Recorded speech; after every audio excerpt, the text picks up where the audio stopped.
வணக்கம் மாணவர்களே. இன்றைய தினம் நாம் பார்க்க இருக்கின்ற பாடம் பரீட்சை மீதி. இந்த பாடத்தில் பரீட்சை மீதி தொடர்பான அறிமுகம் மற்றும் பரீட்சை மீதி ஒன்றினை எவ்வாறு சரியாக செய்வது போன்ற விளக்கங்களை பார்ப்போம். அதன் அடிப்படையில் பரீட்சை மீதி என்றால் என்ன என்று பார்ப்போமானால், குறித்த கால இறுதியில் பேரேட்டு கணக்குகளின் வரவு மீதிகளையும் செலவு மீதிகளையும் உள்ளடக்கியதாக தயாரிக்கப்படுகின்ற பட்டியலானது பரீட்சை மீதி என்று அழைக்கப்படுகின்றது. பரீட்சை மீதியானது ஒரு கணக்கு அல்ல, இது மீதிகளின் ஆவணமாக இருப்பதுடன் பேரேட்டு கணக்குகளின் சுருக்கமாகவும் அமைகின்றது.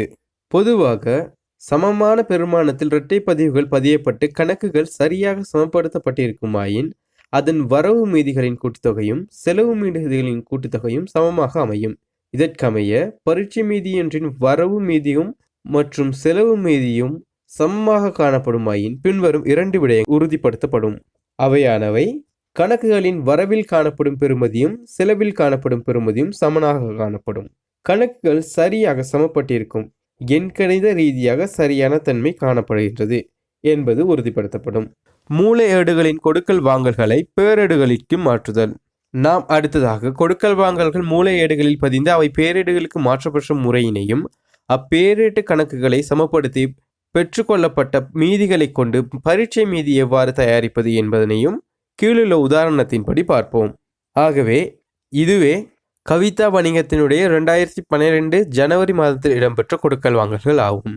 இந்த கொடுக்கல் வாங்கல்களை கொண்டு நாம் உருவாக்க வேண்டியது முடிவடைந்த மாதத்திற்கான கழிவு நிரலுடன் கூடிய காசு கணக்கு, கழிவு நிரலுடன் கூடிய வங்கி கணக்கு, கொள்வனவு நாட்குறிப்பு, விற்பனை நாட்குறிப்பு, மேலும் உரிய பேரேட்டு கணக்குகள், இறுதியாக பரீட்சை மீதி போன்றவை நாம் உருவாக்க வேண்டும். ஆகவே இதற்காக நாம் கொடுக்கல் வாங்கல்களை அந்த கொடுக்கல் வாங்கல்கள் இடம்பெற்ற திகதியினுடைய முறைமையின் அடிப்படையில் பதிவுகளை மேற்கொள்ள வேண்டும். அவ்வாறு ஆரம்பிப்போமானால், முதல் கொடுக்கல் வாங்கலாக 1ஆம் திகதி 2 லட்சம் ரூபாய் மூலதனமாக இடப்பட்டுள்ளது. ஆகவே இதற்கான இரட்டை பதிவாக காசு கணக்கு வரவாகவும் மூலதன கணக்கு செலவாகவும் அமையும். ஆகவே இரட்டை பதிவை எமக்கு பதிய தெரியும். காசு கணக்கினில் வரவு பதிவினை பதிவு செய்வோம். திகதி, விபரத்தில் மூலதனம் மற்றும் பெருமானம். அடுத்ததாக மூலதன கணக்கினை அதில் பதிவினை மேற்கொள்வோமானால் திகதி, விபரத்தில் காசு கணக்கு மற்றும் பெருமானம். ஆகவே இவ்வாறே நாம் ஒவ்வொரு கொடுக்கல் வாங்கல்களினதும் இரட்டை பதிவினை இனம் கண்டுகொண்டு அந்த இரட்டை பதிவினை கணக்குகளில் பதிவு செய்ய உள்ளோம். மேலும் கடன் விற்பனை, கடன் கொள்வனவுகள் என்பன கொள்வனவு நாட்குறிப்பில் பதிந்து பேரேட்டு கணக்குகளுக்கு மாற்றப்படுவதனால் அதனை முதலில் கொள்வனவு நாட்குறிப்பில் மற்றும் விற்பனை நாட்குறிப்பில் பதிந்து இறுதியாக பேரேட்டிற்கு மாற்றுவோம். அந்த பதிவுகளை பார்ப்போம். ஆகவே இப்பொழுது 2வது கொடுக்கல் வாங்கல், காசு மூலமான கொள்வனவு 85,000.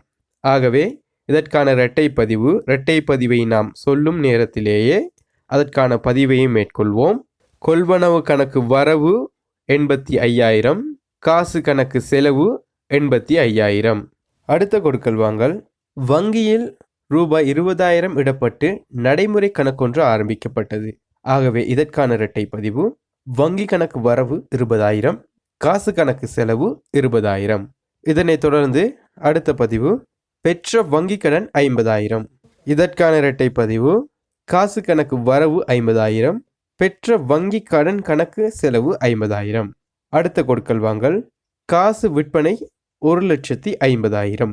இதற்கான இரட்டை பதிவு காசு கணக்கு வரவு 1,50,000, விற்பனை கணக்கு செலவு 1,50,000. இதற்கு அடுத்த கொடுக்கல் வாங்கலானது கடன் விற்பனையாக 5ஆம் திகதி பட்டியல் இலக்கம் 1ற்கு அமைய சுவர்ணாவிற்கு விற்பனை 19,000. ஆகவே இதனை முதலில் விற்பனை நாட்குறிப்பில் பதிவு செய்வோம். திகதியை எழுதி பட்டியல் இலக்கத்தினை எழுதி குறிப்பில் சொர்ணா என்று எழுதி தொகையினை எழுதுவோம். எனவே இது விற்பனை கணக்கிற்கான பதிவாக அமையும். இதனைத் தொடர்ந்து ஸ்வர்ணா கணக்கினை உருவாக்கி அதில் வரவில் விற்பனை 19,000. 6ஆம் திகதி இடம்பெற்ற கொடுக்கல் வாங்கலாக பட்டியல் இலக்கம் 45ற்கு அமைய சுரங்கியிடமிருந்து கொள்வனவு 24,000. ஆகவே இது கடன் கொள்வனவு. இதற்கான பதிவாக முதலில் கொள்வனவு நாட்குறிப்பில் பதிவினை மேற்கொள்வோம். திகதியினை எழுதி பட்டியல் இலக்கத்தினை எழுதி விபரத்தில் சுரங்கி என்ற விவரத்தினை வழங்கி தொகையினை பதிவு செய்வோம். ஆகவே கொள்வனவிற்கான பதிவு செய்துவிட்டோம். அடுத்ததாக கடன் கொடுத்தோர் என்ற பதிவினை பார்ப்போமானால் கடன் கொடுத்தோர் கணக்கு செலவு. எனவே சுரங்கி கணக்கில் செலவு 24,000. அடுத்ததாக 8ஆம் தேதி இடம்பெற்ற கொடுக்கல் வாங்கல். வாடகையாக ரூபாய் 2,000 கொடுக்கப்பட்டது. எனவே வாடகை செலவு வரவு 2,000, காசு கணக்கு செலவு 2,000. இதனைத் தொடர்ந்து 8ஆம் தேதியே இடம்பெற்ற கொடுக்கல் வாங்கலாக ரூபாய் 15,000 பெறுமதியான காசோலை வழங்கப்பட்டு விற்பனைக்காக பொருட்கள் கொள்வனவு செய்யப்பட்டன. எனவே கொள்வனவு கணக்கு வரவு 15,000, வங்கி கணக்கு செலவு 15,000. மேலும் 8ஆம் தேதி இவ்வணிகத்தில் இடம்பெற்ற கொடுக்கல் வாங்கலாக பட்டியல் இலக்கம் 116ற்கு அமைய கடனிடமிருந்து கொள்வனவு 20,000. ஆகவே இங்கு கடன் கொள்வனவு இடம்பெற்றுள்ளது. இதனை இரட்டை பதிவினை பார்ப்போமானால் கொள்வனவு கணக்கு வரவு கடன் கணக்கு செலவாக அமையும். ஆகவே கொள்வனவு கணக்கிற்காக கொள்வனவு நாட்குறிப்பில் பதிவு செய்வோம். திகதி, பட்டியல் இலக்கம், விபரத்தில் கடன் மற்றும் பெறுமதி. இதற்கான செலவு பதிவாக கடன் கணக்கில் செலவு 20,000. அடுத்ததாக 9ஆம் தேதி இடம்பெற்ற கொடுக்கல் வாங்கலாக பட்டியல் இலக்கம் 2னை கொண்டு கௌரிக்கு விற்பனை 25,000. ஆகவே கடன் விற்பனை. எனவே இதற்கான இரட்டை பதிவு கடன் பட்டோர் கணக்கு வரவு, விற்பனை கணக்கு செலவு. விற்பனை கடன் விற்பனையை விற்பனை நாட்குறிப்பில் பதிவு செய்வோம். ஆகவே விற்பனை நாட்குறிப்பில் திகதியை எழுதி பட்டியல் இலக்கத்தினை எழுதி விபரத்தில் கௌரி என்ற விபரத்தினை வழங்கி தொகையினை பதிவு செய்வோம். அதற்கான வரவு பதிவிற்காக கடன் பட்டோர் கணக்கினை உருவாக்கி கௌரி கணக்கில் வரவில் 25,000. 10ஆம் தேதி இடம்பெற்ற கொடுக்கல் வாங்கலானது ஸ்வர்ணாவிடம் கடன் பட்டோர் பெற்ற காசு 11,600. இதற்காக அவருக்கு கொடுத்த கழிவு ரூபாய் 400. ஆகவே இங்கு நாம் கடன் பட்டோரான ஸ்வர்ணாவிடமிருந்து 12,000 ரூபாய் பெறுமதியான கடனினை 11,600 ரூபாயினை பெற்றுக்கொண்டு தீர்வு செய்துள்ளோம். இதில் 400 ரூபாயாக அவருக்கு கழிவாக வழங்கியுள்ளோம். இங்கு தீர்க்கப்பட்ட கடனின் பெறுமதியானது 12,000 ரூபாய். அதில் நாம் அவருக்கு கொடுத்த கழிவு 400 ரூபாய்.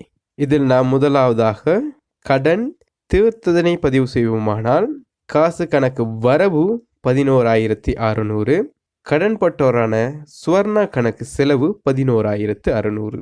அடுத்ததாக கொடுத்த கழிவிற்கான பதிவினை மேற்கொள்ளும் பொழுது இங்கு கொடுத்த கழிவானது காசு கணக்கிலும் வங்கி கணக்கிலும் அதற்கான நிரல்கள் பயன்படுத்தப்படுகின்றமையினால் அதில் முதலாவதாக நாம் பதிவு செய்து அதனுடைய மொத்த தொகையினையே கொடுத்த கழிவு கணக்கிற்கு மாற்றம் செய்வோம் அல்லது பெற்ற கழிவு கணக்கிற்கு மாற்றம் செய்வோம்.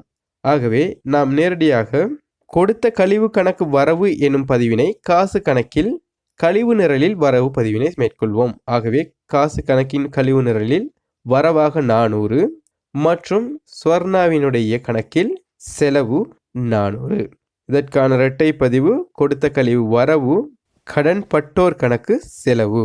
அடுத்த கொடுக்கல் வாங்கலாக 11ஆம் தேதி ஸ்வர்ணாவிடமிருந்து பெற்ற காசோலை 6,200 ரூபாய். அந்த 6,200 ரூபாயில் 300 ரூபாயினை கொடுத்த கழிவாக வழங்கி மேலும் அந்த காசோலையானது அத்தினத்திலேயே வைப்பிடப்பட்டிருக்கின்றது. எனவே நேரடியாக வங்கி கணக்கிற்கு இது வரவாக அமையும்.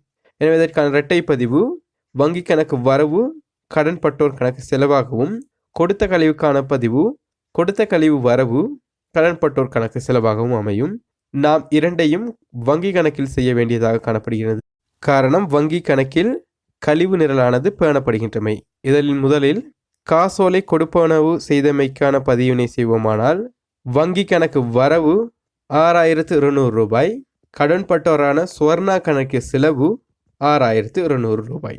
மேலும் கொடுத்த கழிவு வரவு என்பதற்காக வங்கி கணக்கில் உள்ள கழிவு நிரலில் வரவு 300 ரூபாய், கடன் பட்டோரான ஸ்வர்ணா கணக்கு செலவு 300 ரூபாய். அடுத்த கொடுக்கல் வாங்கலானது 12ஆம் தேதி வங்கி கடன் ரூபாய் 3,000 செலுத்தப்பட்டது. இதற்கான இரட்டை பதிவு வங்கி கடன் கணக்கு வரவு 3,000, காசு கணக்கு செலவு 3,000. 18ஆம் தேதி காசோலை மூலம் வாடகை கொடுத்தது 2,000 ரூபாய். இதற்கான இரட்டை பதிவாக வாடகை கணக்கு வரவு 2,000, வங்கி கணக்கு செலவு 2,000. இதனைத் தொடர்ந்த இரட்டை பதிவாக 20ஆம் தேதி கௌரியிடமிருந்து கடன்பட்டோரான கௌரியிடமிருந்து பெற்ற காசோலை 9000. காசோலையினை நாம் பெறும் பொழுது அதை நாம் வங்கியில் உடனடியாக வைப்பிலிடாவிட்டால் நேரடியாக காசு கணக்கில் வரவு வைப்போம். ஆகவே காசு கணக்கு வரவு 9000, கௌரி கணக்கு செலவு 9000. இங்கு காசு கணக்கில் காசோலை என்ற சிறிய விளக்கம் காணப்படும். அடுத்த கொடுக்கல் வாங்கலாக 25ஆம் தேதி சுரங்கிக்கு அதாவது கடன் கொடுனர் கொடுத்த காசு 7600, அதிலிருந்து நாம் பெற்ற கழிவு 400 ரூபாய். இதன் விளக்கம் 8000 ரூபாய் பெறுமதியான கடனினை தீர்ப்பனவு செய்துள்ளோம். அந்த கடனில் 400 ரூபாயினை பெற்ற கழிவாக பெற்றுள்ளோம். இதில் முதலாவதாக கடனை தீர்ப்பனவு செய்வதற்கான பதிவாக கடன் கொடுத்தோர் கணக்கு வரவாகவும் காசு கணக்கு செலவாகவும், இரண்டாவது பெற்ற கழிவிற்காக கடன் கொடுத்தோர் கணக்கு வரவாகவும் பெற்ற கழிவு செலவாகவும் அமையும். இங்கு கழிவு நிரல் பேணப்படுவதன் காரணமாக 2 பதிவுகளும் காசு கணக்கிலேயே மேற்கொள்ளப்படும். இதனை பதிவோமானால் முதலாவது கடன் தீர்ப்பனவிற்கான பதிவு. கடன் கொடுத்தோரான சுரங்கி கணக்கு வரவு 7600, காசு கணக்கு செலவு 7600.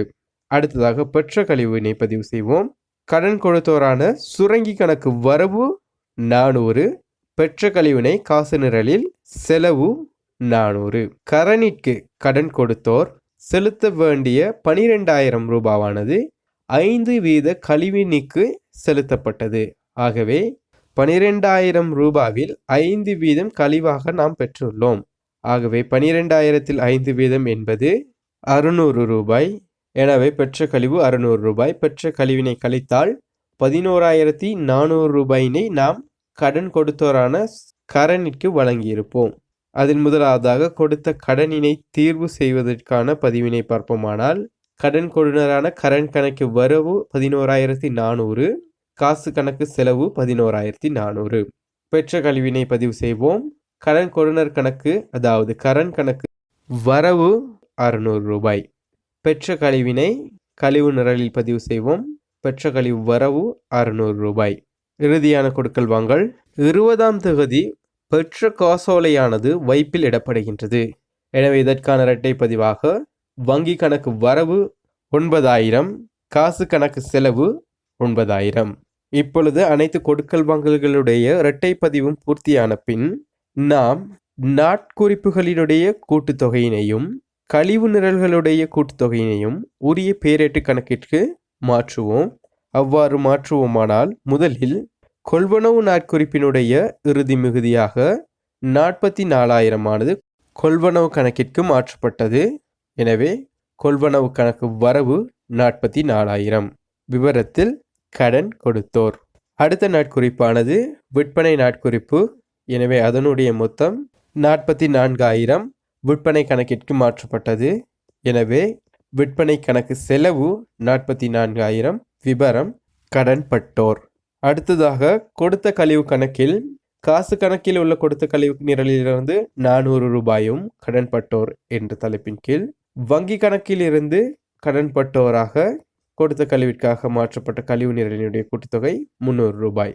பெற்ற கழிவுகளை பேரேட்டிற்கு மாற்றும் பொழுது காசு கணக்கில் உள்ள கழிவு நிரலினுடைய கூட்டுத்தொகையான 1000 ரூபாய் பெற்ற கழிவு கணக்கில் செலவு வைக்கப்படும். விபரமாக கடன் கொடுத்தோர் செலவு 1000 ரூபாய். எனவே ஒவ்வொரு கணக்குகளையும் பேரேட்டு கணக்கிற்கு மாற்றிவிட்டோம். இப்பொழுது ஒவ்வொரு கணக்குகளையும் சமப்படுத்தி பரீட்சை மீதிக்கு கொண்டு வந்து பரீட்சை மீதியினை உருவாக்க வேண்டும். ஆகவே கவிதா வணிகத்தினுடைய 1/31 தேதியில் உள்ளபடியான பரீட்சை மீதியினை பார்ப்போம். பரீட்சை மீதியில் விபரம் வரவு செலவு என்பன காணப்படும். முதலாவது காசு கணக்கினை சமப்படுத்துவோமானால் காசு கணக்கில் மிகுதியாக வந்த தொகை 2,82,600 ரூபாய். அதனை பரீட்சை மீதியில் பதிவு செய்வோம். காசு வரவு 2,82,600 ரூபாய். அடுத்ததாக வங்கி கணக்கினை சமப்படுத்துவோமானால் அதனுடைய வரவு மிகுதியாக 18,200 ரூபாய். அதனை பரீட்சை மீதியில் வங்கி மிகுதியாக வரவு 18,200 ரூபாய். அடுத்ததாக மூலதன கணக்கினை சமப்படுத்துவோமானால் செலவு மிகுதியாக 2 லட்சம் ரூபாய்.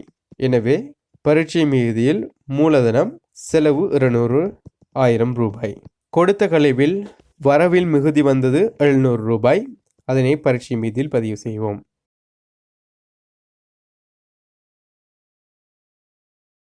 பெற்ற கழிவு கணக்கில் செலவில் மிகுதி வந்தது 1000 ரூபாய். அதனை பரீட்சை மீதியில் பதிவு செய்வோம். கொள்வனவு கணக்கில் வரவில் மிகுதி வந்தது 1,44,000 ரூபாய். அதனை வரவில் பதிவு செய்வோம். விற்பனை கணக்கில் மிகுதியின் கீழ் வந்தது செலவு 1,94,000 ரூபாய். இதனை பரீட்சை மீதியில் பதிவு செய்வோம். விற்பனை செலவு 1,94,000 ரூபாய். வாடகையாக வரவு மிகுதி 4,000 ரூபாய்.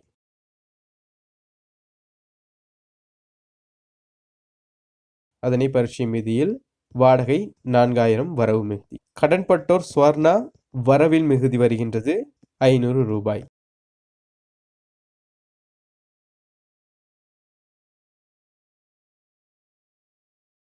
கௌரி கணக்கு வரவில் மிகுதி வந்தது 16,000 ரூபாய்.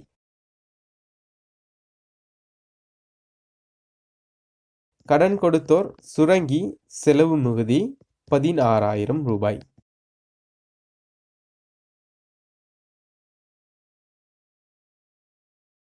கடன் கொடுத்தோர் கரண் செலவில் மிகுதி வந்தது 8,000 ரூபாய்.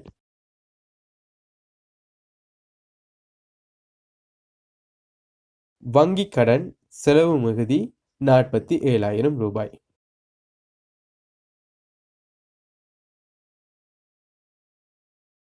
எனவே இதனுடைய வரவு செலவு கூட்டுத்தொகையானது சமப்படுகின்றது 4,66,000 ரூபாய்.